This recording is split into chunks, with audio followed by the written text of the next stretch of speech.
Hello watch enthusiasts. Now today I have another collection review, this time for Mario, another good viewer of mine, who's kindly sent me his collection for review. And this again is a very varied collection, but I think significantly more bold than the collection I reviewed on Sunday. This collection includes far more bright colours and more playful designs, I think.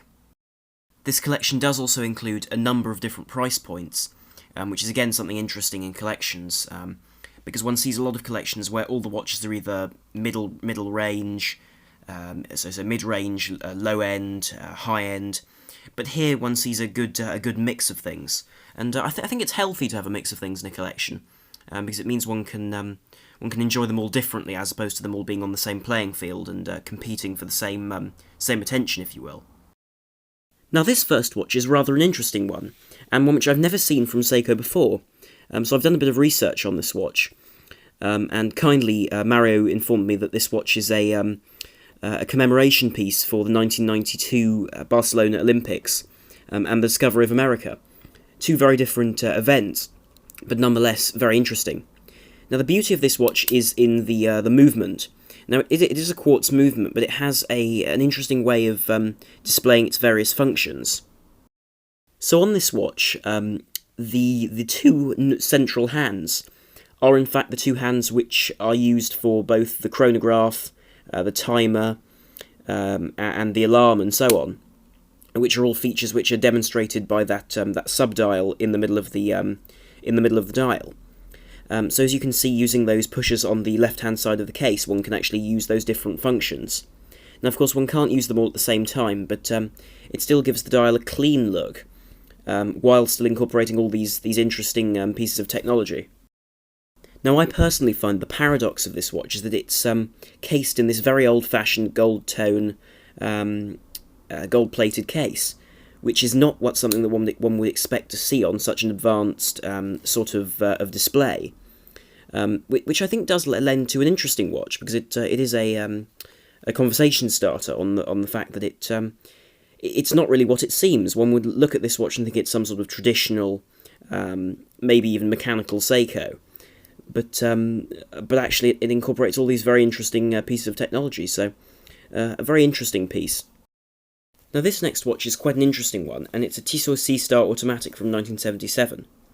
Now this is a gold-plated case, and an automatic Swiss movement, so an ETA-based Swiss movement.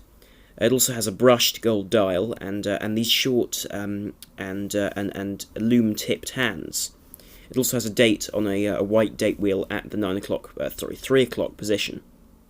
Now the case has this interesting square shape with those rounded edges, which is something which one doesn't see these days and really was a feature of the 70s. And it is a very different square shape to, say, an earlier square watch, such as the Jaeger Reverso or the Cartier Tank. Equally, it has a very simple dial design, with that second track which runs around the edges, and those straight baton-style indices. Now, the whole watch is gold-plated, which does give that nice gold tone, and it's also been done on the crown and equally on the dial, with that brushed, vertical brushing on the dial, which does give a very uniform look with the rest of the case, and makes for a very complete dress watch. This next watch is a Citizen EcoDrive from 2002, and this is a 200-metre diver, but has quite a soft profile and case shape to it. So, for example, the bezel doesn't have an insert, but rather it's a solid metal type of bezel. Equally, it's only graduated in 15-minute intervals to give for a more minimalistic look. The dial has a very simple and legible design, with a little red pip on the end of the second hand, and the hour and minute hands are both sword-style hands. The indices are metal-rimmed loom markers, and the marker at 12 o'clock is slightly larger and different shape, in order to be able to differentiate easily in the dark the 12 o'clock position. Equally, the date is at 3 o'clock, and the whole watch is a 200-metre water-resistant case. This will, of course, make the watch water-resistant for, well, to the extent that anyone would really need in the real world, Very, very few people are ever going to dive beyond 200 metres, and if they were, they would take more professional gear. Now, the interesting thing about Citizen EcoDrive models is they are quartz watches, but they incorporate a winding system, if you will, that recharges the battery, thus making them sort of pseudo-automatic watches, but running with a quartz movement. And this is quite interesting, really, because it brings up the question as to whether automatic watches are actually worth their salt, if you will. Of course, this incorporates the accuracy of a quartz movement with the longevity between battery changes, well, or no battery changes, if you will, in the case of a mechanical watch. Equally, Mario has kindly explained that this watch has been running beautifully for 14 years without any issues, thus being a testament to the ruggedness of these wristwatches. Now, the one thing that I'm not too keen on this wristwatch is the integrated bracelet. I've never been a fan of Citizen bracelets and the way they sort of taper inwards and down, and don't give a flat sit on the wrist. It's just something which I don't particularly like. Equally, these don't allow one in any way to change the strap, or rather the bracelet to a strap, because even something like an Oris Aquis or a Seamaster 200 still have integrated lugs that can be placed onto specific straps, or you can cut a strap to fit, whereas this simply won't fit at all. This next watch is a Citizen Promaster automatic, and this is an interesting watch because for a long time this was considered as the main opponent, if you will, for the Seiko SKX, in this combined very similar specifications at a similar price. Now, this watch combines a 200-metre water resistance with an automatic Japanese movement. It equally has a day-date complication like the SKX and a unidirectional loom-pipped bezel. Equally, the dial has quite a simple design, a traditional sort of diver circle and rectangle type of marking on it, and equally has those fairly, well, they're fairly typical of Citizen, those particular arrow-style hands. However, that second hand with the loomed counterbalance, or counterweight, depending on what you want to call it, is very Seiko-esque in its design, hence some of the competition between this and the SKX. Now, one quirk about this watch is the fact that the crown is actually on the left-hand side of the case, rather than being on the right-hand side, though it is in that typical Japanese dive watch position at the 4:30 or 4 o'clock point. Now, this has caused a lot of confusion for some people because it actually it changes the time and date in the opposite direction to having the crown on the other side of the watch, simply because it's been directly moved rather than actually being reworked. Despite reducing the ease of access, the placement of this crown on the left-hand side of the case will make it more difficult to knock on something or damage while diving, for example, or simply using the watch on a day-to-day basis. Thus making this watch actually a very interesting option if you're looking for a fairly budget diver with very rugged capabilities. Now, my one critique of this watch would be the fact that the dial and the whole design is very 90s, whereas I think the SKX looks a tad more timeless, and this has been said by a lot of people before, but I would agree with it. Whereas the SKX has a more timeless look, this watch does look very 90s in its design. And I'm not saying that's a bad thing, but just it's something to consider when buying this watch. Also, the fact that this watch it has actually gone out of production, so they're quite difficult to find these days. This next watch is also a Seiko SKX competitor, and this is the Orient Mako Pepsi bezel version. And this watch is the original version of the very successful Orient Mako. Now, since this watch, the Orient Mako has become the Ray, the Mako XL, and the second generation of all of these watches, which don't have that pusher at 2 o'clock. But this is the classic. This is the original, and this is a more modern, more recent competitor to the Seiko SKX from Orient, which is also owned by the Seiko company, but not directly, so that they still are competitors. Now, inside this 200-metre water-resistant stainless steel case is an in-house Orient caliber, which isn't manually wound on this version or hacking, but I know that the more recent second-generation versions do incorporate those features. Now, On this beautiful sunburst dial of this version sit a very sort of simple and traditional 12, 6 and 9 numerals and then baton style markers elsewhere, reminiscent of the old Blancpain dials. Equally, it has the day-date complication with the Sunday in red, and that's also a two-language day. Mine was English and Spanish. I don't know if others do different languages though. Equally, it has these sword-style hands, and my only complaint with the hands on the Mako, are that the second hand isn't in fact loomed, when the more recent versions of this watch do have a loomed second hand. One very nice touch to this particular watch, and rather the elephant in the room that I haven't yet mentioned, is that Pepsi bezel. And Pepsi bezels, though usually seen on GMT wristwatches, are also extremely useful on dive watches, in that they can allow you to see the first 15 minutes much more graphically than, for example, numerals around the bezel would. Now, this watch did in fact achieve a lot of success, because whereas the SKX had a very particular design, a design which was very much an acquired taste, this offered a more universally acceptable design for a dive watch, and very classic design, with an automatic movement, which was in fact in-house, an Orient in-house movement.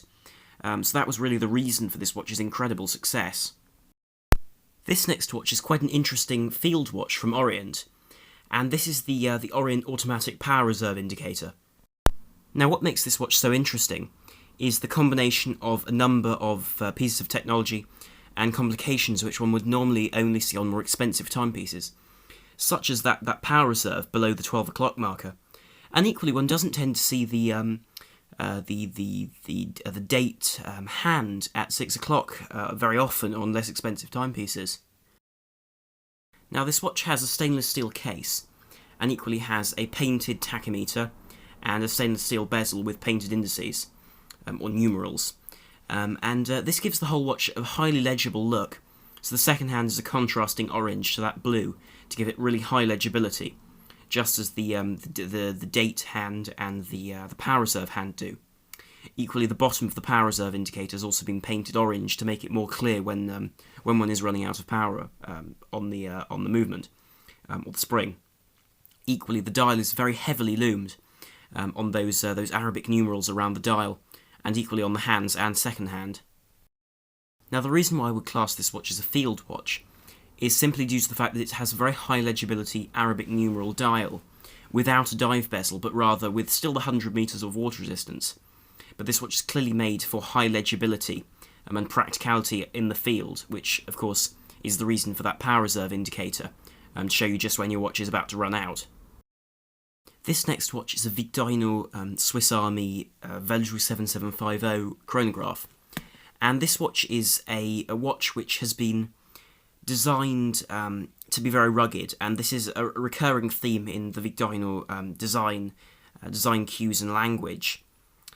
Equally, the watch has this well-known Valjoux 7750, which is of course that very famous chronograph movement made in Switzerland by the Swatch movement, Swatch group even. Now, this movement is known for its tricompax dial design, or rather display design, with the 12 hours at the bottom. The date equally can be moved around the dial, but in this case it's at the 6 o'clock mark, which makes for a more discreet look for the date. Equally, the 30 minutes are at the top, along with the chronograph hand being on the central section of the dial. Again, the running seconds are on the left-hand side as well. This watch does also have a timing bezel around the watch, which is also PVD finished to give it that dark look, which suits the dial with that tachymeter below the crystal as well. Now, I would consider this watch to be a field chronograph, and this is due to the fact that the watch doesn't have those styling cues which are known on aviation chronographs or dive chronographs, for example. Equally, the bezel on this watch is a countdown bezel, seen on some Zinn models, rather than, for example, a dive bezel which counts up. This counts down, which is very useful in for some applications such as timing cooking, for example. The first watch in the more luxury section of this collection is the Omega Speedmaster Moonwatch, and that's the Professional. This is the classic Speedmaster, with that very traditional design, with the tricompax design of the dial, and equally that high legibility design of the hands, and equally the loom on the second hand. This does also have that traditional second generation sort of Speedmaster case, which is different to the 57s or the original Speedmasters, while incorporating better protection for the pushers and the crown. This watch does have the very famous manually wound movement used in the moon watches, and this is again the very traditional chronograph movement from Omega. So it's not as high tech as their coaxial various models, or any of their automatic chronographs, but does have that that timeless quality of involvement, which I think manually wound watches have, which automatic watches simply don't. The fact that this watch you have to actually wind up and involve yourself with the timepiece in the morning, rather than the more easy to use automatics which you simply put on. This watch does also hark back to the original in the way that it has a Hesalite, i.e. plastic or acrylic style of crystal, rather than having the modern sapphire. And yes, this scratches much more easily, but it does give a much softer light to the dial, and altogether a very attractive look, which is something which I love about this watch, and something which a lot of people do like about this watch. It's that very simple look, and that old-fashioned look which people actually still adore, despite there being far more high-tech Speedmasters on the market. This next watch is a vintage offering from 1984, and this is a Rolex Datejust, and it really is the classic 1980s Datejust with that two-tone gold case and bracelet, with that fluted gold bezel and gold crown. This one equally has the gold dial with those simple baton-style indices, rather than the more complex and complicated versions with the Roman numerals. Now this is a watch which I absolutely love, because it reminds me of the classic Datejust, and this is something which I think the Datejust 2s these days, in that 41mm guise, simply don't have. The elegance of the original 36 really is a lovely thing to behold. Equally, that slightly used and worn look of an old Datejust is something to be appreciated and loved. And some people don't like vintage watches that much, but I think an old Datejust will always hold its own. Now, of course, the Datejust has that in-house Rolex caliber with the date and that famous Cyclops to magnify it. Now, it also is housed in that oyster case, which is, of course, the water-resistant 100-metre case, which is something which isn't usually seen on a dress watch, and does add a level of durability to a watch which is inherently designed for dress occasions. Of course, the one reference that this watch reminds one of is, of course, American Psycho. And though perhaps not the most tasteful film there is definitely a classic, and one which saw the Datejust rise to fame in this particular two-tone guise. Finally, we have this beautiful Rolex Explorer 2 with that white dial. And this watch is a very interesting piece, because people don't tend to buy these anymore, and heaven knows why. Because in the 90s, for example, these watches were far more sought after than, for example, the GMT Master, which is, of course, something which has completely changed now, because this watch has very much become the underdog to the more expensive GMT Master, Master 2 in the modern case. Now, this watch is actually a 42mm, as opposed to the GMT Master's 40, and that's courtesy of the new design with this model. Now, this model has redesigned hands, which are much beefier and thicker, and equally it has a 42mm case to the original's 40mm. Now, this watch has received a lot of criticism due to its larger size, but in my opinion actually does hold its own, because it's meant to be a more rugged, sort of everyday explorer of a watch, and that larger size really does suit this. Now, of course, available in black or white, most people will choose the black with the orange accents on the hands. I personally, though, would rather have the white. This is because I think this one has much more of an individual look, which one doesn't see on the other watches in the Rolex line. And these watches in the Rolex line have, of course, the traditional Rolex black dial in the sports range, or equally one can go for the blue and so on if you go for precious metals, but generally they're black, so I think it's a real pleasure to see a Rolex which is a slightly different colour and has a slightly different look. Of course, this watch does house an in-house Rolex caliber, with that GMT hand and date at 3 o'clock. And this is, of course, a very traditional, very simple design of movement, but they're very rugged and very well built, and of course are those extremely high-level chronometers made by Rolex. Anyway, thank you very much for watching, and do please like, share and subscribe if you did enjoy this video and would like to see more on my channel. So thank you very much for watching. This is the Watch Guy, over and out.